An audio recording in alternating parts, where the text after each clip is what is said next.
What's up, everybody? Rob Anderson, Clean Power Wash, Salisbury, Maryland. Want to talk about employee roles and a salesperson and how to pay them.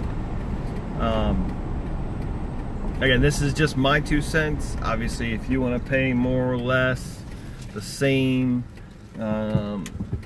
say I'm crazy, whatever. I personally do all the sales in my business right now. I was a sales rep for another pressure washing company at a different area early on. I was already doing pressure washing on my own, which helped with doing the pricing. Let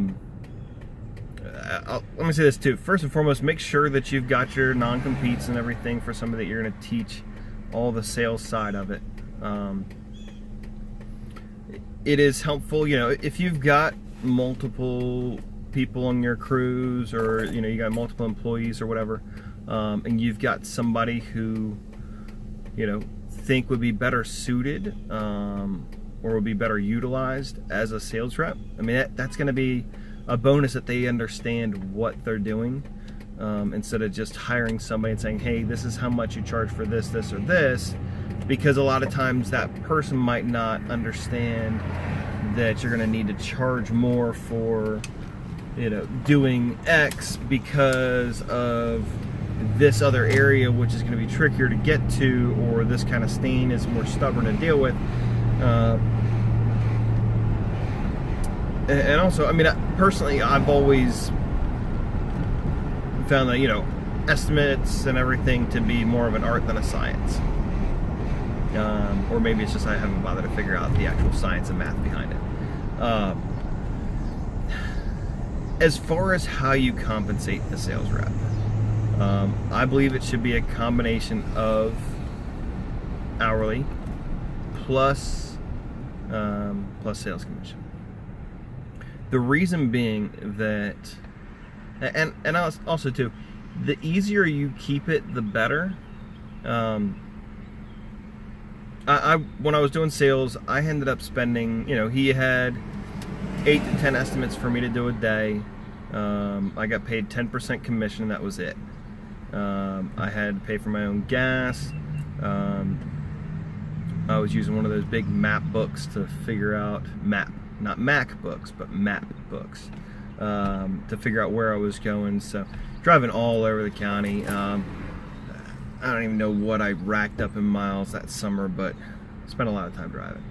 The thing that got me, and this is why I say you have to have some sort of base, or an hourly rate on top of it, or before it, I guess, is that there's still going to be office work that person has to do.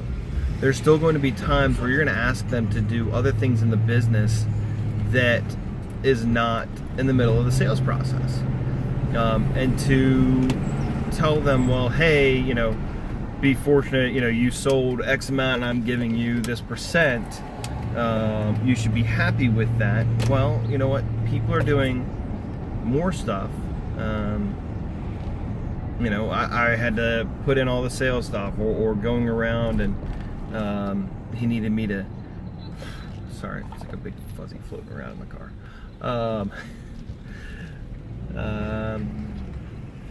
But I felt like I was taking advantage of a bit on some of that.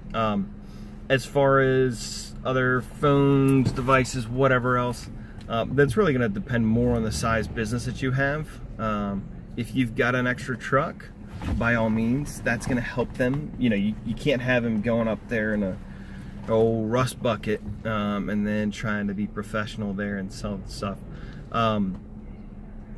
Business cards, it's great to give them. Do they need to have their name on them right away? Probably not. Let's say a month that they've got to prove themselves before you go out and get business cards.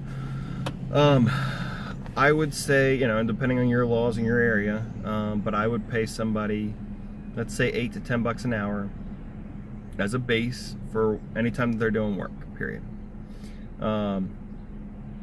And then when they're doing estimates, I've seen guys talk about paying 5%, 10%. If they book the job, they're obviously, they get their percentage. But if it's something that, they start doing cold calls, or they're, you know, out hitting the pavement and they're setting some of their own estimates, they're getting their own leads, you need to give them a boost. I would boost them up 50%. Not 50% of the total job, but whatever percentage that you're giving them that extra carrot to go out and, you know, if it costs you, let's just say 20 bucks per lead is what you're basically paying per set appointment for an estimate.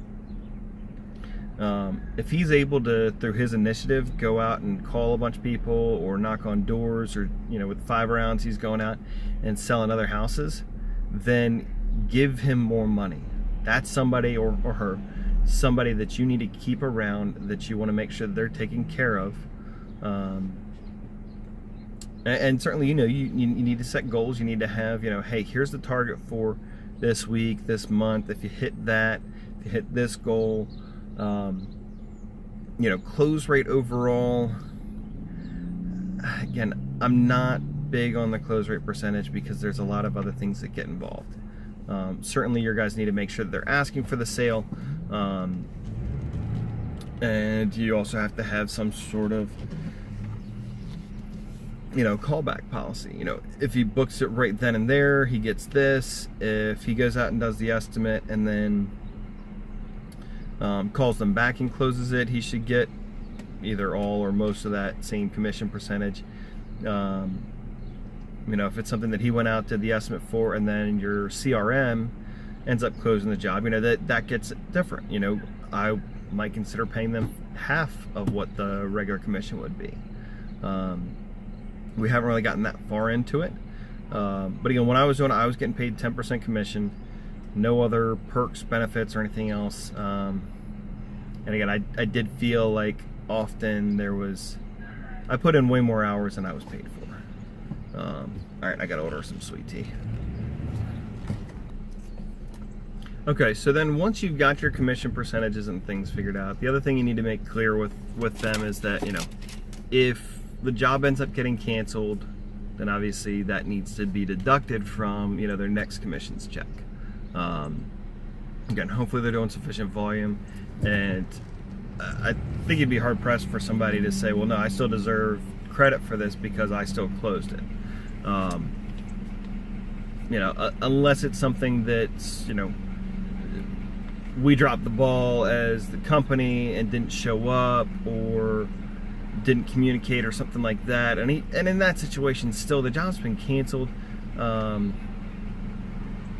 You got to kind of, that's one where I would leave that up to you, and obviously that needs to be clear between you and your sales rep.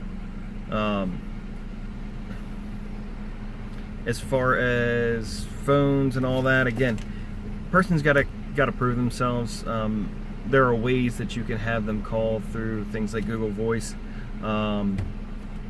that will allow them to show up as if they're calling through the company number or one of the company lines without giving them a full-fledged phone. Certainly if you've got uniforms, you need to provide them with some uniforms, have them look good, and set them up for success. So yeah, make them hungry too, you know. Give them those goals, those targets, things for them to strive and go after so they can really make bank. You know, Brandon Vaughn posted about paying one of his guys something like $74 an hour or like $3,700 for whatever, it was a week or 2 weeks worth of work. That's awesome. If you've got somebody that's closing that much work, never look at what you pay a sales rep and say, oh, they're making too much money. You know what? If they are making a lot of money, you are making a ton of money. Plain and simple. And quite frankly, your salespeople usually are the most well-compensated people in the entire business, other than the owner. And sometimes that may not even be true. So anyways, have a great day. If you get to that point, hire sales. That's awesome.